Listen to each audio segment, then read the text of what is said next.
Hello, friends. Welcome to another episode of the Next Sunday podcast. Heyo. Right here in Johns Creek, Georgia. I've got the unbelievable Frank Bealer sitting right across from me. You know what? Lots of people say I'm unbelievable. They don't, Maybe not as a positive. Maybe not in the positive Yeah, they're like, I don't know connotation. if you should listen to that guy. So I don't know if I believe anything he says. I sort of feel like that sometimes when I say something and somebody says, that was amazing.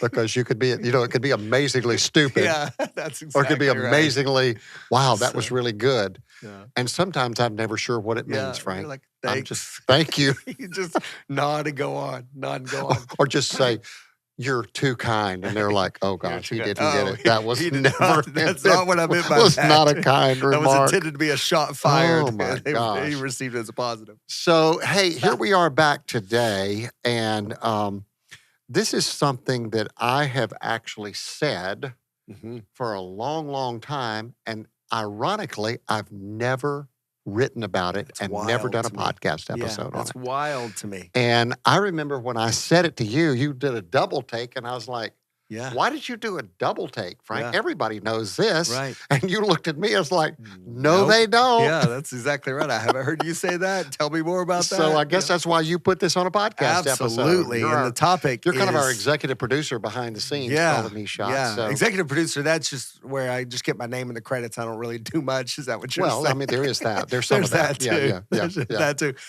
In this episode, we're talking about What did I say that grabs your attention? And at least that's a lead in here. Yes, you said a giving initiative is like an X-ray. It reveals what's already there.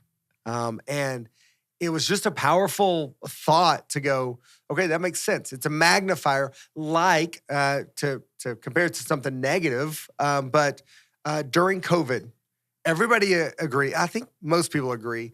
Organizations, when COVID hit, it revealed their strengths and their weaknesses, 100%, right? So totally. it magnified it, accelerated the good, it accelerated the bad, and it really showed the weak spots just popped up. And so, well, we're not going to plan our lives around another pandemic happening, but we do want to grow and don't. get better. That's And right. so the reality is, we know a giving initiative is like an X-ray. It reveals what's there. So unpack why that's a good thing and where that may be a complication. We'll get to that a little later, but let's start with why that's a good thing.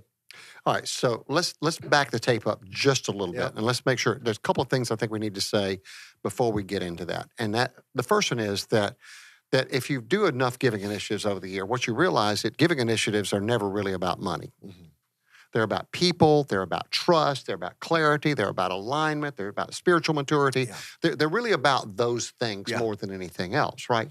And once you understand that, then you understand that a giving initiative reveals how well you're doing in those areas, right? So the thing about, an X-ray, your son Isaac had an X-ray not too long ago. I mean, MRI additionally, but an X-ray tells you where bones are strong. Yeah. It tells you where bones are broken. Yeah. Same thing happens in a giving initiative. Yeah. When you're done, it tells you where the bones are strong, and it shows you where the bones are broken. Yeah. And it reveals itself, because a lot of times what happens is we're not really sure where people are. We think we know. Do a giving initiative, bro. You'll find out. You will find out. The good stuff rises to the top. The not so good stuff surfaces itself over here. Well, I know pastor said, and then you hear that world famous word that none of us like to hear in a church context, but I had a pastor of mine say some years ago, he said, the Lord talked about sheep and goats, right? And I was like, yeah. And he said, it's really easy to tell the difference. I said, really? How's that? He said, well, sheep go bah and goats go but. That's pretty funny. Yeah. That is worth nothing. Well, that is not going to change anything in your church next Sunday. But that's a hopefully give you a freebie. It's chuckle. corny. Yeah, that's it's exactly a laughable moment. That's exactly right. But that's what we're saying there is that the X-ray is like that. It just gives you like this clarity. It's one of the things that I like to do when I'm finished with a giving initiative. I do a debrief session with the pastor and with the executive leadership team. I'm like, what did we learn here? Yeah. What did we learn? What kind of good stuff did we learn here? man, our people are more resilient than we thought we are. Yeah. They're more bought into our vision than we thought they were. Our people are not as bought into our vision. They're not as bought, whatever that might be. Yeah. What are the things that we learned here? And that's the thing I love about giving initiatives is it gives us this opportunity to kind of lean in on all the things that make church work, which is, by the way, whole nother topic. We've written on that. You can see that people think it's the economy when their giving goes up or down. It is rarely the economy. It's usually things like this, the things that get revealed in a giving initiative. So that's so good. And I thought everybody knew that. Yeah. And when you gave me the look that you gave, I was like, wow. That's kind of like the one on tax policy, the episode that we did on, from tax deduction to discipleship. Yeah. I think that was last week's episode, is that I thought everybody knew that. And you're like, hey, Jim, everybody doesn't know that. Because I'm just thinking if I know it, lots of people have to know it.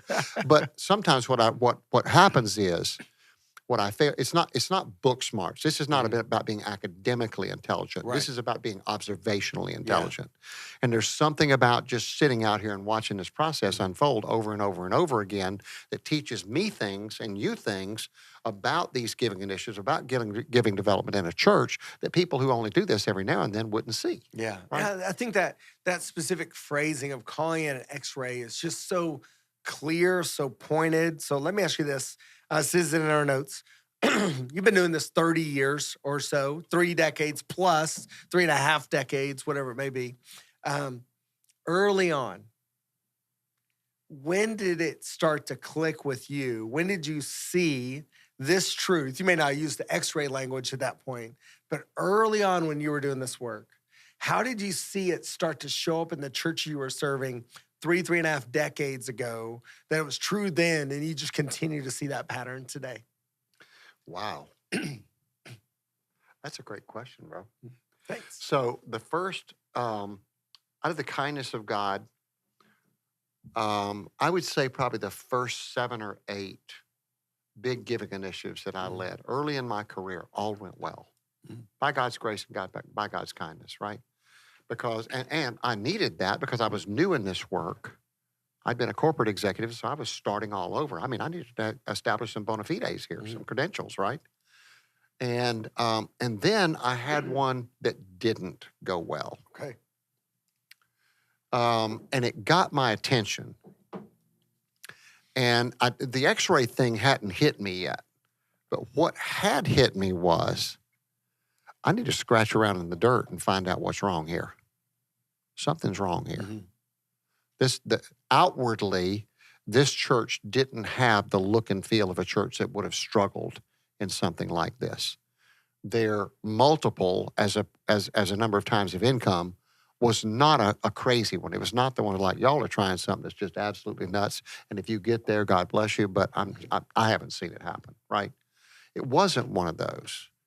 And, and it was frustrating, man, because, it's like every layer, we're doing the first layer with the faithful givers. We call them pace setters now. It would have been back in the day, we called it something different, but it was running that motion. And, maybe half of those people got on board. And then we move into kind of our leaders and we're doing the home meetings. Back in the day, we did a lot of home meetings and we weren't really getting traction there, And so for me, it was surprising to the leadership of the church, which was like, wait a second, y'all should know the answer to this stuff. You're here every day. I'm not. Because I'm saying, what's going on here? Why are you people not buying into this? I won't tell the longer story because some of it takes a little while to explain. But I think eventually I understood why things didn't go well there. Why they didn't go well there. Maybe not 100%, but I think I understood directionally why things didn't go well there. So that was my first experience at seeing that giving initiatives do surface things that are under the surface not going well, and nobody's really acknowledging that. I think in this leadership team, I don't know what they said after I was gone and finished with the debrief and kind of the excavation piece. I hope they at least said to themselves, wow, we missed that. Yeah. I hope that they weren't in denial. if they just observationally missed it. But the giving initiative surfaced it, man. That's so good. And so now, Yeah. you know, it's probably 5 to 8 years in that I realized that it was like that. It's like, hey, there's something going on here. Yeah. It's when I realized, I mean, I remember the first time that somebody asked me a very frequent question, not so much in a one fund anymore, but in a traditional capital campaign where we're doing an over and above. Hey, Jim, so let me ask you this question. If we have this really successful capital campaign, what's going to happen to our ongoing tithes and offerings giving, right? And, you know, early on, I didn't know the answer to that. I'd say, well, I don't think they're going to suffer.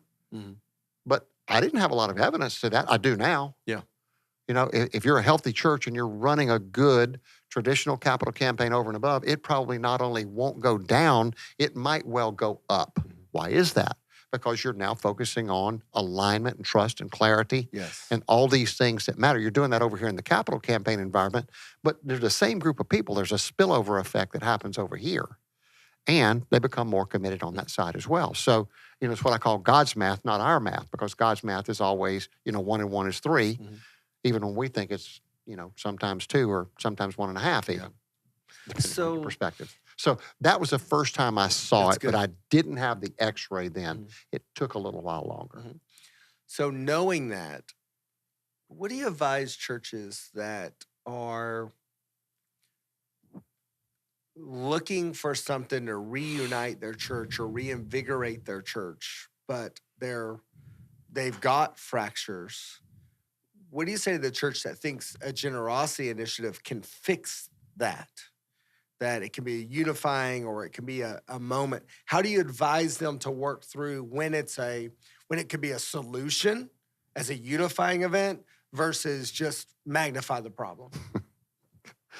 Well, I think, you know, being a hardwired 8 and pretty high blunt, as you know, better than anybody, probably my first reaction is, hey, Pastor, let's set that aside for a second. Let's suppose a couple with significant marital issues comes into your office and they kind of talk through the issues and you're like, oh, y'all got some stuff going on there. And they propose that having a baby would be the solution to draw them closer together. What would be your answer? He's like, you already know what the answer is. No way. The last thing you should consider is having a baby in the midst of the chaos that's going on in you. And I would say for most churches, that would be the same answer. Yeah. This is not going to help you draw closer together. It's probably going to divide you even more because the things that you're not even being honest about are going to become very, very clear, maybe even magnified in a major giving season because we're talking about giving. And I don't think it's going to help you. That's so good. So good. You know, I'd try to say it a little kinder than that. Yeah, but, sure. you know, you'll try. You may not. Probably not successful because I really don't have a better example than that. That is the best example I have. So clear. And most everybody who's been in ministry for a while knows that's probably not a good idea. Yeah. That is not a good idea. That's Don't good. do that as your solution. Now, heal your marriage, go have a baby. Yeah, that's a great idea. Yeah. But don't bring the baby in to heal the marriage. That's so good. You know, it's a good point of clarity to remind everyone, X-rays don't cause the fracture.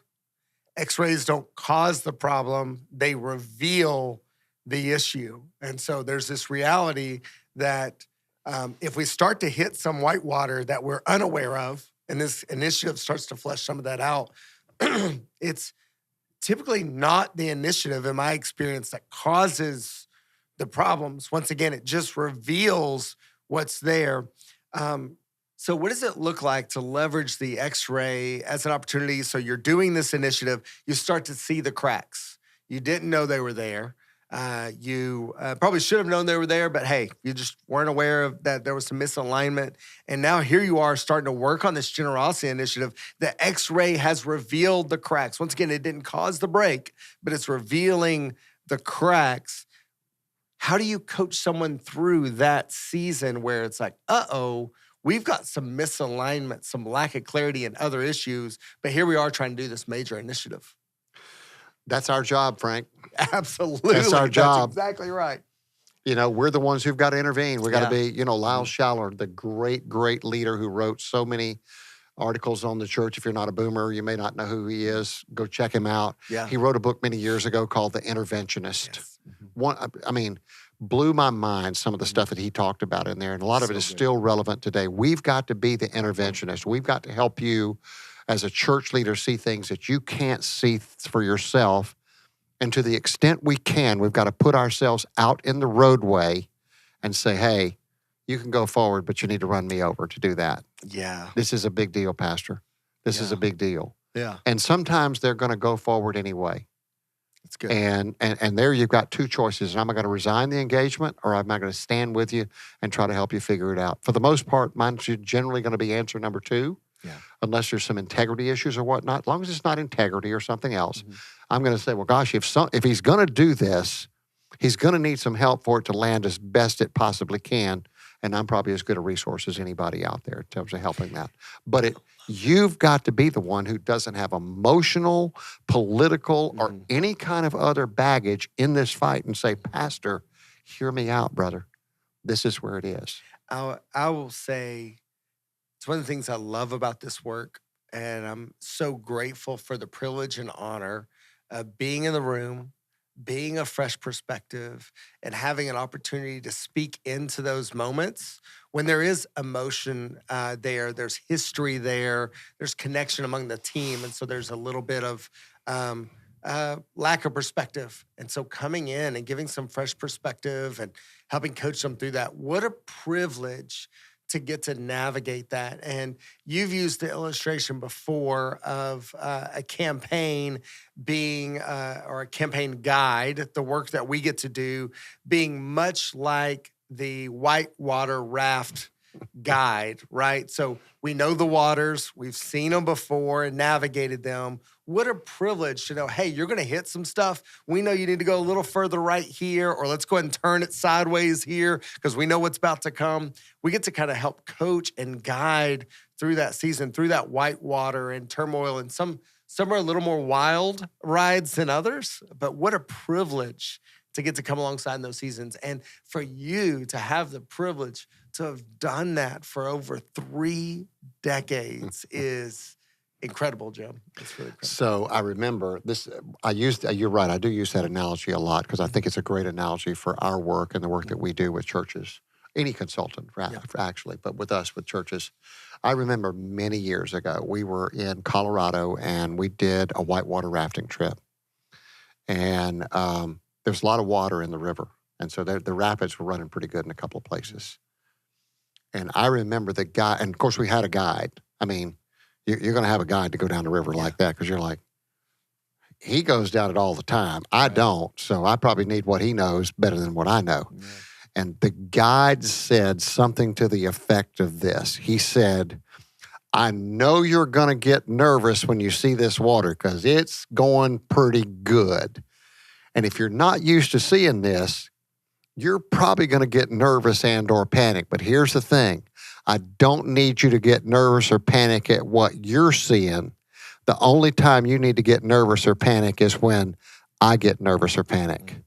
And he paused and he said, and for the record, that doesn't happen very often down here. That's really good perspective, Jim. Because I go up and down this river all the time. Yeah. I see things that would make you flinch, but they don't make me flinch because I see them all the time and I know how to navigate my way. Think of the analogy of us and the work that we do, right? Something that might cause a pastor to flinch and you're like, bro, that ain't that big a deal. It might be a big deal to you, but I've seen this, not my first rodeo, not my second or third one either. Let me tell you what doesn't work. Let me tell you what might work, right? Because part of what happens is you get to see people pay dumb tax on these things. That's right. And, you know, my favorite saying about that is, hey, you can make up some new stuff, but you don't have to stub your toe on things that other people have already stubbed their toe on. So what I'm really saying is, I think I see what the X-ray is likely to show if we keep on this pathway. Yeah. Let's go on another pathway and see if we can change what the X-ray might show when we're all said and done. Yeah. Because here's the thing, man.